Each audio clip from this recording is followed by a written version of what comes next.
How to change Facebook profile picture without losing likes.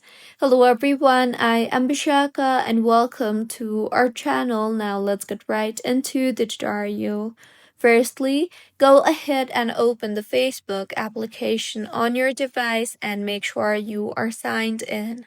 Now, tap on the menu option on the bottom right of your screen and then tap on your profile name. You will then be led to your Facebook profile. Here, tap on your existing profile picture, and in the menu that appears, tap on the Select Profile Picture option you see there.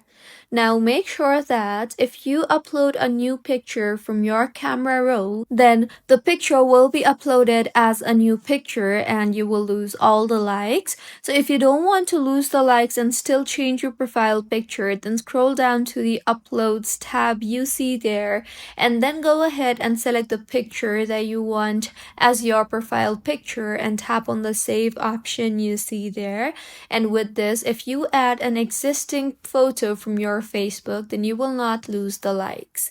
So this is how you can change Facebook profile picture without losing likes. If you find this tutorial helpful, please like the video and do comment if you have any queries.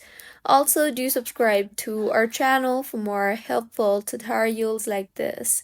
See you on the next one.